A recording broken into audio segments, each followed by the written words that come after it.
Welcome back to the channel. In today's video, I want to talk to you about one question that completely changed my life. Now, I have to give credit where credit's due. This is not an original question that I came up with. This is something I stumbled on actually years ago, and as the idea and the question has changed, so has my response. So I want to break this video down into 3 parts in particular. I'm going to tell you, first of all, where I even found the question, who inspired this entire video.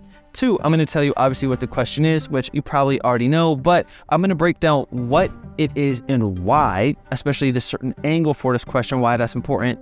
And 3rd, last but not least, I'm going to break down my personal experience with it. This is going to be my answer to the question. If you want to stick around, I'll have all of that linked up, timestamp below, so you can kind of skip around if you want to, just see my personal response or what the question is and leave my personal response for another time. To me, this is an idea that I continue to come back to. I like to pose this to good friends, sometimes even first dates. This is just a question that really changed my life, and I find myself coming back to time and time again. So I'm hoping that this is one that affects your life as much as it did mine. Without further ado, let's jump into it. Okay, so number 1, we're going to break down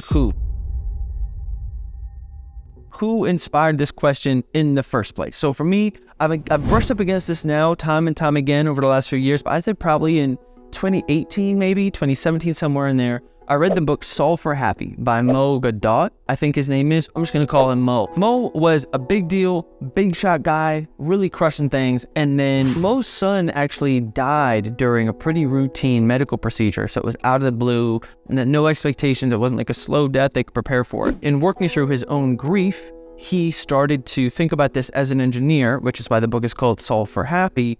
And he broke down what actually makes people happy and how he could try to solve this equation for himself. How are we actually going to get to the answers that we want? And this is with Mo's eraser test. Long and short of it is, if you had a magical eraser and you could erase the most intense, difficult, traumatic, painful memory of your life with this life eraser, would you do it? Here's the thing, here's the catch. If you erase this traumatic, painful life event, you also have to erase with it all the lessons learned, all the conversations had about it, all the people affected by it, all the friendships or connections made after conversations you've had from it. Everything has to go with it. Lessons, connections, ideas. You get to erase the thing, but you lose everything else. Would you do it? I think in the book, if I remember, it's like 99 or 98% of people say no, they wouldn't erase the event. And I know for myself, that holds true too. So I want to pose it to you. If I could erase the most painful piece of your life, and this is now the question that I've come to and I think about more than the eraser test, this is the question that I ask good friends, family, first dates, whatever. How is the worst thing that's ever happened to you actually the best thing that's ever happened to you?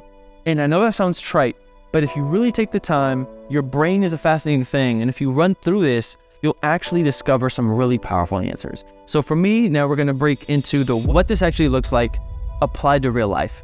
When I was in my late 20s, we'll say maybe 26, 27, I can't remember exactly, it must have been 27, I got a diagnosis, a health diagnosis as well. It was very scary, the doctors didn't know what it was, they said, Kia, this is something that could get exponentially worse, you could die from, it might get better.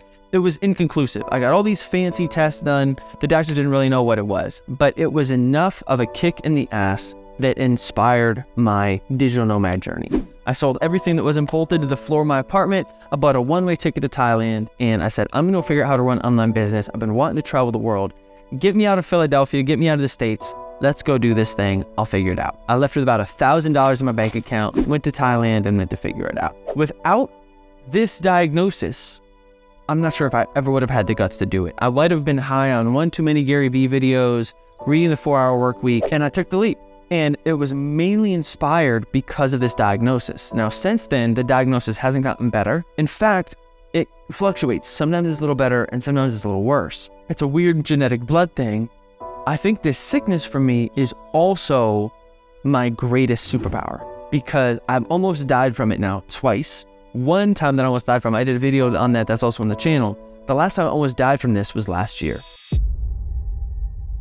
Because of this blood thing, it's really given me so much perspective on life. There are 3 kind of big takeaways that I've gotten from this. 1, that major kick in the ass to really change my life around and start this digital nomad journey. That was number 1. Number 2, because it's a blood thing, I've had a lot of problems with my joints. So I have a lot of difficulty with my body. I've had to rehab almost every single joint you can think of, both my knees, shoulders, head, shoulders, knees, and toes, right? Something like that. So I've had to do so much physical therapy. I've been through so many different painful injuries from lifting, from boxing, but I've really learned what works for longevity in terms of sustainability workout programs in a body. I might as well have my master's in physical therapy because I've had to do so much of it. But in doing so, it's changed my perspective around physical fitness, around what it means to be physically active and what it means to be happy. And so a lot of my happiness comes from being physically active. And I'm much more gentler on my body these days. And that I wouldn't have stumbled on that if I hadn't had so many painful experiences brushing up against this with my joint problems. I'm rehabbing my knee right now because of a Muay Thai accident. And every time it happens, I go into a little depression because I get bummed because my movement isn't the same.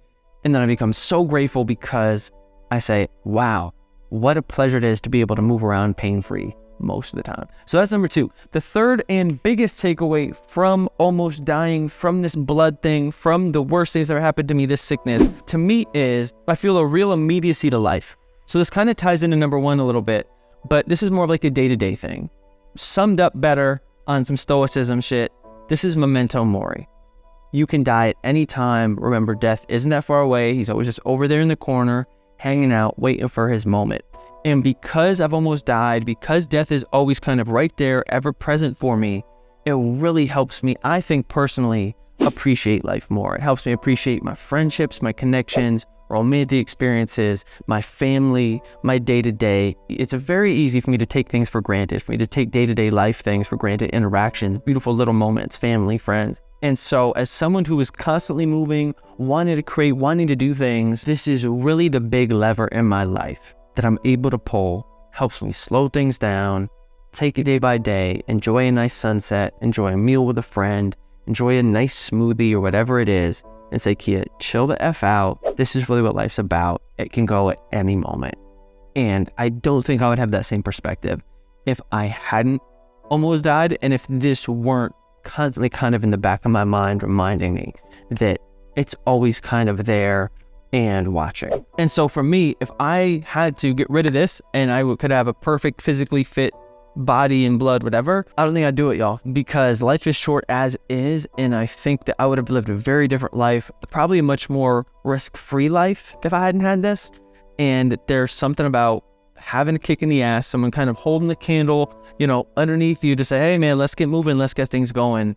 That I think because this immediacy of death, it really actually helps me make life feel like life is much more precious. So I hope that is helpful for y'all. Think about this. How is the worst thing that's happened to you actually the best thing that's ever happened to you? If you had to erase that traumatic moment, but everything else that came with it, would you do it? I'd be curious to know your answers. Drop those in the comments below. Like, subscribe, smash all the buttons. Thank you so much for tuning in, as always, and I'll check you on the next one. Peace.